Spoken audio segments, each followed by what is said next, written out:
Hello students, कैसे हैं आप सब। मैं विकास। क्लास 6 का हम मैथ्स कर रहे हैं। चैप्टर है बच्चों होल नंबर्स। जैसा कि आप देख पा रहे हैं, होल नंबर्स में हमने काफी सारे टॉपिक्स आपके कवर किए हैं। तो एक क्वेश्चन है आपसे। देखिए, प्रीवियस सेशन में जो क्वेश्चंस किए थे कॉन्सेप्चुअल बेस्ड है। आपको बताना है कि क्या ये स्टेटमेंट ट्रू है या फॉल्स है। ठीक है, ये बताना है आपको। तो क्या बोला गया है, दो अंकों की संख्या का परवर्ती सदैव दो अंकों की एक संख्या होती है, यानी the successor of two digit number is always a two digit number. तो क्या ये सही बात बोली गई या गलत बोली गई है? अगर गलत है तो फिर बताइए क्या आंसर हो सकता है इसका।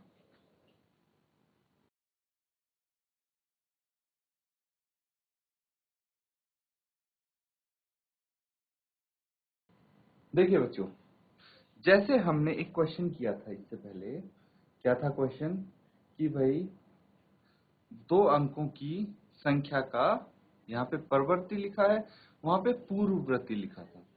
तो ऐसा बोला गया था, दो अंकों की संख्या का पूर्ववर्ती सदैव दो अंकों की संख्या होती है, या फिर दो अंकों का पूर्ववर्ती कभी भी एक अंक की संख्या नहीं हो सकती। ऐसा कुछ बोला गया था, यानी प्रेडेसेसर of A two digit number can never be a one digit number, जो कि गलत था। क्योंकि दो डिजिट जो नंबर होता है उसका जो प्रेडिसेसर होता है वो वन डिजिट हो सकता है। कैसे भाई, 10 टू डिजिट नंबर है, -1 करेंगे तो 9 आएगा, जो कि वन डिजिट नंबर है, यानी होता है ऐसा। तो इस तरह से अगर आपसे बोला गया है कि भाई टू डिजिट नंबर की जो सक्सेसर होता है, सक्सेसर निकालने के लिए हम क्या करते हैं, जैसे 20 दो डिजिट नंबर है, सक्सेसर निकाल लीजिए, 20 + 1 21, ये भी दो डिजिट नंबर होता है। तो काफी केसेस में ऐसा होता है, दो डिजिट नंबर का सक्सेसर दो डिजिट नंबर होता है। लेकिन सदैव, जो ये ऑलवेज वर्ड यूज किया है, यहाँ पे आके हमारी स्टेटमेंट गलत हो जाती है। क्यों? क्योंकि कोई ऐसा नंबर भी है टू डिजिट जिसका सक्सेसर टू डिजिट नहीं होता। 9 + 1 10, एक हासिल, 9 + 1 10, ये कितने डिजिट नंबर आ गया? थ्री डिजिट नंबर आ गया। तो हमेशा तो ऐसा नहीं होगा कि टू डिजिट नंबर का सक्सेसर टू डिजिट नंबर ही हो। भाई, एक कंडीशन ऐसी भी है जहां टू डिजिट का सक्सेसर थ्री डिजिट है। इसीलिए ये जो स्टेटमेंट है ये तो गलत है, गलत स्टेटमेंट बनाई गई है ना। तो इस तरह से आप इस टाइप के क्वेश्चंस कर पाएंगे। तो देखिए, ऐसे हमने जो ट्रू फॉल्स वाले हैं काफी सारे क्वेश्चन किए थे। ये जस्ट एक बार आपको रिवाइज हो जाए, आपको याद आ जाए कि हाँ क्या हम कर रहे थे, इसलिए हमने इसको यहाँ पे उठाया आज इस क्वेश्चन को। तो चलिए अगला क्वेश्चन हम करेंगे। नोट डाउन करिए इसको, क्वेश्चन को। क्या बोला गया है? Right next three natural numbers after 10999। ठीक है, तो अगले तीन नेचुरल नंबर क्या होंगे, ये क्वेश्चन करेंगे बच्चों। ठीक है, तो आपको सूटेबल अरेंजमेंट की हेल्प, मल्टीपल इनका मल्टीप्लिकेशन या फिर प्रोडक्ट क्या होगा, तो गुणन बताना है। सूटेबल कोशिश कीजिए अपने तरीके से सॉल्व करने का, फिर हम यहाँ पे इसको हल करेंगे।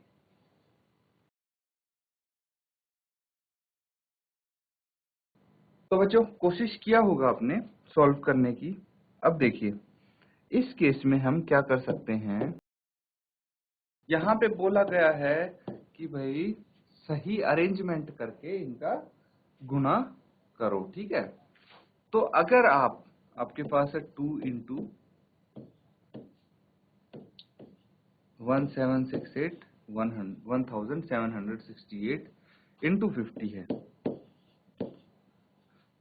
तो अरेंजमेंट अगर हम नहीं करते हैं तो क्या होगा? ठीक है, तो क्या होगा, हमें 2 से इसको मल्टीप्लाई करना पड़ेगा। कितना आ जाएगा? 1768 × 2। चलिए करके देखिए। 8 दूनी 16, एक हासिल, 6 दूनी 12 और एक 13, एक हासिल, 7 दूनी 14 और एक 15, एक हासिल, 2 एकम 2 और एक 3। कितना आ गया? 3536। तो इन दोनों को मल्टीप्लाई करके 3536 आया है, इंटू 50 करेंगे। अब 50 से गुना करेंगे, तो 50 से गुना भी ऐसे ही नहीं कर सकते, हम लिख के करनी पड़ेगी। 50 से नहीं करके, क्योंकि आपको पता है एंड में 0 होता है, वो मल्टीप्लीकेशन के बाद एज इट इज लग जाता है, इसलिए हम सिर्फ 5 से मल्टीप्लाई करेंगे। कितना आ जाएगा? 5 इंटू 6, 5 6 30, 3 हासिल, 5 दिया 15 और 3 18 और 1 हासिल, 5 इंटू 5 25 और 1 26, 2 हासिल, 5 से 15 और 2 17। कितना आ गया? 17680 तो आ ही गया, और ये 50 की जो 0 है ये भी यहाँ पे लग जाएगी। ठीक है, आंसर तो हमारा आ गया है, लेकिन हमने अरेंजमेंट नहीं किया इसमें, इसीलिए देखिए कितना समय लग गया इसको सॉल्व करने में, लग गया ना। अब यहीं पे देखिए हमने इनको लिख के मल्टीप्लाई करना पड़ा, कहीं मिस्टेक ना हो जाए इसीलिए। अब अगर मैं अरेंजमेंट से करता हूं, ठीक है, और एक तरीका और हम यहाँ पे लिखते हैं, तो अरेंजमेंट से कैसे कर सकते हैं? मैं क्या करता हूँ, 2 इंटू 50 एक साथ लिख लेता हूँ, इंटू 1768 ये एक साथ लिख लेता हूँ। ठीक है, देखिए 2 इंटू 50 जो है, हमने क्या कर दिया, इनको अरेंज कर दिया। अब पहले तक क्या था, अरेंजमेंट नहीं था इसका कोई, हमने अब क्या किया, अरेंजमेंट किया। क्यों किया? क्योंकि क्या पता हमारा सॉल्यूशन आसान हो जाए, इसलिए हमने एक बार अरेंज करके सॉल्व करने की कोशिश की। तो मैंने ब्रैकेट में लिख दिया 2 इंटू 50, इसका मतलब क्या हुआ, पहले मैं 2 इंटू 50 को ही सॉल्व करूंगा। बताइए 50 को 2 से गुना करने पे कितना आएगा? 100 आ जाएगा, इंटू 1768। और 100 को किसी भी नंबर से मल्टीप्लाई करेंगे तो क्या होगा, एक को करेंगे तो सेम नंबर आएगा, आएगा कि नहीं आएगा? तो 1768 तो आ गया, 2 जीरो एज इट इज लगा देंगे। यहाँ पे हमें कुछ भी लिख के कैलकुलेट करने की जरूरत नहीं पड़ेगी, सीधा सीधा आंसर आ जाएगा हमारा। ठीक है, दैट मीन्स कैलकुलेशन इजी हो जाता है, मिस्टेक के चांसेस कम हो जाते हैं, और क्वेश्चन जल्दी सॉल्व होता है हमारा, अगर हम प्रॉपर तरीके से अरेंजमेंट करें तो। बस अब देखना ये है आपको कि क्या आपको पता चल पाता है कि पहले किस किस का मल्टीप्लिकेशन करना है और बाद में किसका किसके साथ करना है। तो देखिए मैं आपको एक छोटी सी ट्रिक बताता हूं इस चीज की भी, कि मुझे कैसे पता लगा कि पहले मुझे 2 और 50 को ही मल्टीप्लाई करना है, नहीं ना कि 2 और 1768 को, या फिर 50 और 1768 को। पता लगा है हमें, कैसे पता लगा? देखिए हम कोशिश करते हैं कि मैक्सिमम 0 वाली कोई टर्म बनाएं, ठीक है, जिसमें ज्यादा से ज्यादा 0 आ जाएं, ऐसी कोई टर्म बनाएं ताकि हमारा कैलकुलेशन मल्टीप्लिकेशन इजी हो जाए। कैसे इजी होगा भाई? 0 वाली टर्म से मल्टीप्लाई करना तो बहुत इजी है, 100 इंटू 500, कितनी बड़ी संख्या दे दो, हमें पता है क्या करना है भाई।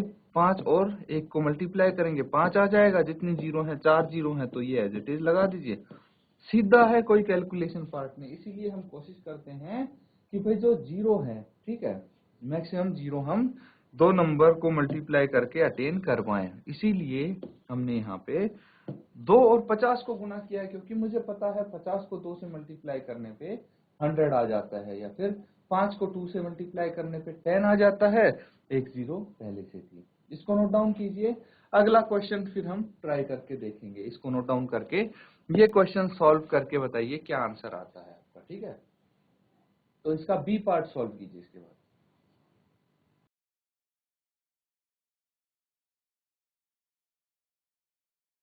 बच्चों जिसका आंसर आया है हैंड रेज करके बताइए मुझे किसका आंसर आया है। शाबाश। अगर किसी का आंसर आया है बी पार्ट का तो बताइए मुझे, और क्या आंसर आया है आपका। अगर सही से अरेंजमेंट की होगी आपने तो बहुत इजी है इसका कैलकुलेशन। चलिए अभी तक कर रहे हैं बच्चे, जल्दी से इसको नोट डाउन कीजिए और सॉल्व कीजिए।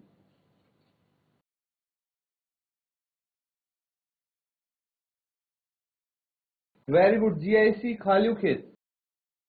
बेटा माइक लेके बताइए क्या आंसर आया आपका। Good morning sir.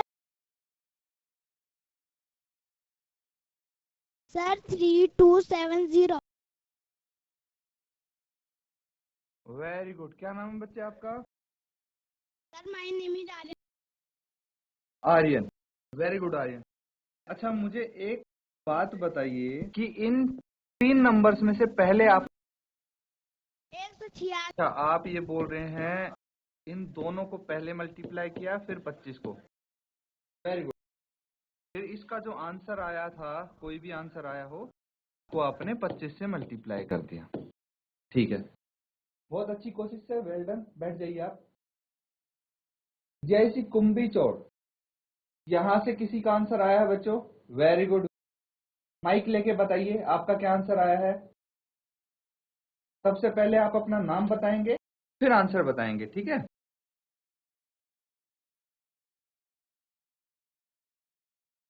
Good morning sir. बताइए बच्चे आंसर 16610।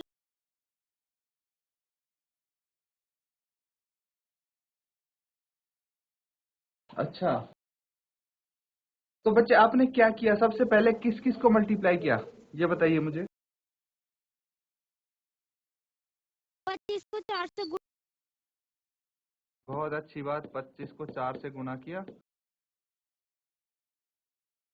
कितना आ गया? ये 100 आ गया। 100 इंटू 166 कितना आएगा इसके बाद?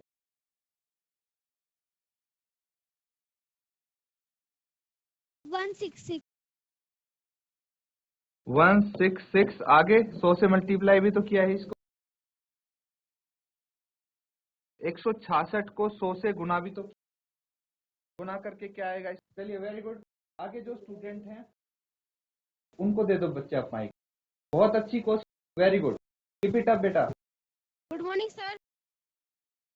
बेटा बताइए, आंसर बताइए क्या आएगा 100 को? 16600। 6600। Very good. आपका क्या नाम है? My name is Shahrukh. Very good. ठीक है बेटा, बैठ जाओ आप। तो देखिए, यहाँ पे एक क्वेश्चन के आंसर अलग अलग हो गए। ये आंसर आया है, इसका ये आंसर आया है, ठीक है? समझना आप क्वेश्चन को। कोई फर्क नहीं पड़ता अगर किसी का गलत है किसी का सही होगा, अगर 2 आंसर गलत आए हैं तो। लेकिन यहाँ से सीखने को आपको बहुत कुछ मिलेगा बच्चे, ठीक है? इसलिए ध्यान देना ऐसा क्यों हुआ है। भाई एक का आंसर गलत, एक का सही, मैं पूरा रीजन बताऊंगा आपको। ध्यान देना यहाँ पे। देखिए, एक बच्चे ने क्या किया है कि अरेंजमेंट नहीं किया। यहाँ पे बोला गया है ना, सूटेबल अरेंजमेंट की मदद से। अरेंजमेंट का मतलब ये है कि हम पहले जो 2 नंबर है जरूरी नहीं है उनको ही मल्टीप्लाई करें, हमारी मर्जी है हम किसी को भी मल्टीप्लाई करें। तो यहाँ पे एक बच्चे ने क्या किया है, भाई जीआईसी खालू खेत से, भाई पहले जो 2 नंबर है उनको मल्टीप्लाई कर दिया हमने, ठीक है? 2 नंबर को मल्टीप्लाई किया तो उसमें थोड़ा समय लगेगा, क्योंकि 4 को 166 से मल्टीप्लाई करना है। हम मुजबानी करेंगे तो भी मिस्टेक होने के चांसेस हैं, लिख के करेंगे तो समय ज्यादा लगेगा। 4 6 24, 2 हासिल। 4 6 24 और 2 26 और 2 हासिल, ठीक है? 4 एकम 4 और 2 6, 664 आ गया। इसका आंसर 664 आ गया। फिर इन दोनों को मल्टीप्लाई करना था, लेकिन वहीं पे दूसरे स्टूडेंट ने क्या किया है, पहले डिसाइड किया 25 को और 4 को मल्टीप्लीकेशन करने का, ठीक है? अब अगर आपने इन दोनों को मल्टीप्लाई करने की सोची तो ये बहुत इजी होगा। 25 का अगर टेबल आता है आपको तो 25 चौके 100 सीधा पता लग गया। टेबल नहीं भी आता है कोई बात नहीं, अगर आप वैसे भी मल्टीप्लाई करते हैं 25 को 4 से तो कितना आ जाएगा? 4 पंजे 20, 2 हासिल, 4 दूनी 8 और 2 10, 100 आ गया। ये मल्टीप्लीकेशन क्या है, बहुत आसान पड़ी है इनको। तो यहाँ पे हुआ स्मार्ट वर्क, यहाँ पे हुआ हार्ड वर्क, इसीलिए हमें स्मार्ट वर्क करना है बच्चों। उसके बाद क्या करना है हमें, यहाँ पे 100 आ गया, यहाँ पे 166 आ गया। अब मुझे ये बताइए कि 166 को 100 से गुना करना आसान है या फिर 664 को 25 से? तो 166 को अगर मैं 100 से गुना करूंगा तो मुझे कुछ लिखने की जरूरत नहीं, कुछ करने की जरूरत नहीं है। देखिए, मैंने आपको पहले ही बताया है कि अगर किसी नंबर को, जैसे 166 है, इसको 100 से मल्टीप्लाई करना है, तो 100 में क्या है भाई, 2 जीरो लास्ट में है, ठीक है। इनको मैं एज इट इज रहने दूंगा, बच गया क्या, 1। तो 1 को इससे गुना कर देंगे हम। 166 को 1 से गुना करने पर कितना आएगा भाई, किसी भी संख्या को 1 से गुना करेंगे तो वही संख्या आ जाएगी, 166 आ जाएगा। 2 जीरो यहाँ पे मैंने एज इट इज लगा दिए। तो कुछ लिखने की जरूरत नहीं है भाई, कोई मेहनत करने की जरूरत नहीं। इस मल्टीप्लीकेशन में सीधा सीधा हमें आंसर पता है, 166 के आगे 2 जीरो लगानी है। अगर ये 100 के बजाय 1000 होता तो 166 के आगे 3 जीरो लगा देते हम। तो ये मल्टीप्लीकेशन आसान पड़ा है आपको ये समझना। जबकि हम अगर इसको मल्टीप्लाई करते हैं तो ये थोड़ा मुश्किल पड़ेगा। क्यों? क्योंकि 664 है, इसको 25 से गुना किया तो पहले 5 से करेंगे हम, 5 के 20, 2 हासिल, 5 6 30 और 2 32, 3 हासिल, 5 6 30 और 3 33। फिर 2 से करेंगे, 4 दूनी 8, 6 दूनी 12, 1 हासिल, 6 दूनी 12 और 1 13। ऐड करेंगे अब इसको, 0, 8 और 2 10, 1 हासिल, 3 2 5 और 1 6,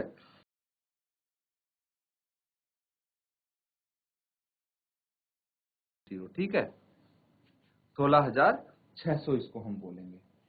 दोनों ही केस में आंसर सेम आएगा, लेकिन यहाँ पे मेहनत ज्यादा है, काम ज्यादा है और गलती होने के चांसेस भी ज्यादा हैं। इसीलिए आपने तरीका बिल्कुल सही किया, लेकिन आपका आंसर हो गया गलत, ठीक है। क्यों गलत हुआ? क्योंकि आपको ये प्रोसेस लंबा पड़ा है। अब यहीं पे भाई दूसरे तरीके से अगर अरेंजमेंट करके हमने किया, कुछ ऐसे किया कि भाई पहले हमारे पास मैक्सिमम 0 वाला नंबर आ जाए, कोई 2 नंबर गुना करके, उसके बाद हमने इन दोनों को मल्टीप्लाई कर दिया डायरेक्ट और आंसर बहुत इजी आ गया। जहां पे इसमें 5 सेकंड लगने थे, इसीलिए अरेंजमेंट की मदद से हम ये सीख रहे हैं कि जो आपका कैलकुलेशन पार्ट है, वही बड़ी क्लासेस में जब जाओगे आप तो बहुत लंबे लंबे कैलकुलेशन आएंगे आपके पास, बहुत समय लग जाएगा अगर आप ऐसे करेंगे। तो इसीलिए हम धीरे धीरे स्मार्ट वर्क सीख रहे हैं, जिससे आपको छोटे छोटे नंबर या फिर कम संख्याएं हो उनको मल्टीप्लाई करने में टाइम ना लगे और गलती भी कम हो। इसीलिए हमें पता होना चाहिए कि पहले किसको मल्टीप्लाई करना है। यहाँ पे इन दोनों को कर दिया 25 चौके 100 और ये 166 को 100 से मल्टीप्लाई किया 16600, ताकि आप बिना लिखे डायरेक्ट आंसर निकाल सकें। इसलिए हम ये चीज सीख रहे हैं। अब बच्चों, जैसे हमने ये किया है, बहुत अच्छी बात है, सब पार्टिसिपेट कर रहे हैं, आंसर दे रहे हैं, कोशिश कर रहे हो आप सोल्व करने की। इसका फायदा आपको जरूर मिलेगा। देखिए, इस बार आप क्वेश्चन करोगे तो उम्मीद है ज्यादातर बच्चे सही तरीका अपनाएंगे। अब देखिए, पार्ट सी है, इसको करने की कोशिश कीजिए।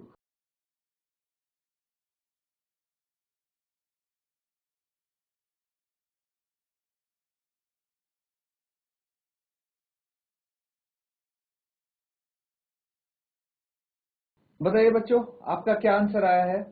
शाबाश, माइक लेके बताइए।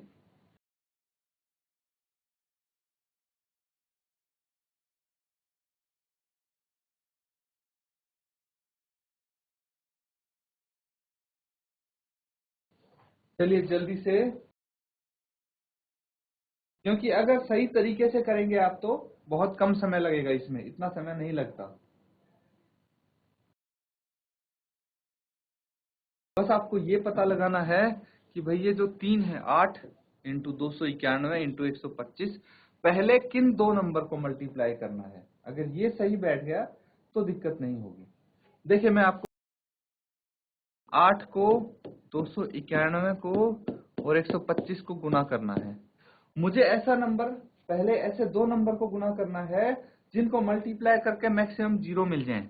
तो देखिए, 8 को अगर मैं 5 से गुना करता हूं तो 8 5 40, मतलब हमें 1 0 तो कम से कम मिलेगी। लेकिन वहीं पे 8 को मैं 1 से गुना करता हूं तो 8 एकम 8, यहाँ पे 0 मिलने के कम चांसेस हैं। इसीलिए मैं इसको कुछ इस तरीके से अरेंज कर देता हूँ, 8 इंटू 125 इंटू 291, और पहले इन दोनों को हम मल्टीप्लाई करेंगे, ठीक है। अब 8 को 125 से गुना करके देखिए कितना आएगा, 125 इंटू 8, 8 5 40, 4 हासिल, 8 दूनी 16 और 4 20, 2 हासिल, 8 एकम 8 और 2 10। देखिए हमारे को तो 1000 मिल गए यहाँ पे, कितना, 1000। 1000 इंटू 291। बहुत इजी होगा इनको मल्टीप्लाई करना, क्योंकि 291 को 1 से किया तो 291 आ गया, 3 जीरो एज इट इज। तो ये कैलकुलेशन हमारा इजी हो जाता है इससे। बच्चों इस तरह से आपके पास बाकी के जो पार्ट्स हैं डी ई एफ, ये आप होमवर्क में करेंगे, ठीक है, घर पे जाके करेंगे और सही तरीके से एक बार कोशिश करें कि इनको अच्छे से अरेंजमेंट कर पाएं, तब आप सॉल्व करें ताकि आपका आंसर हो जाए इजी। तो बताइए जीआईसी खालू खेत हैंड रेज कर रहे हैं बच्चे, शाबाश। सर 298 गुणा किया। यहीं पे आपको, ठीक है मेरी बात सुनिए, यहाँ पे आपको 291 को 8 से गुना करने की जरूरत नहीं है। पहले आपको करना चाहिए 8 को 125 से, ताकि हमारा कैलकुलेशन आसान हो जाए। देखिए 8 को 125 से करेंगे तो 1000 आ जाएगा, और 1000 को 291 से आप सीधा सीधा गुना कर सकते हैं, लिख के भी नहीं करने पड़ेगी। इसीलिए ये अरेंजमेंट सीखना जरूरी है, ठीक है बच्चे। बैठ जाओ आप और कोशिश करो इस तरीके से इसको कर पाओ। तो एक बार आप ऐसे करके देखना, ज्यादा इजी लगेगा आपको, ठीक है। तो बच्चों अब क्या करना है आपको, ये होमवर्क में जो बाकी के इसके पार्ट्स हैं इनको इस तरीके से अरेंज करना है कि आपका कैलकुलेशन सिंपल हो जाए।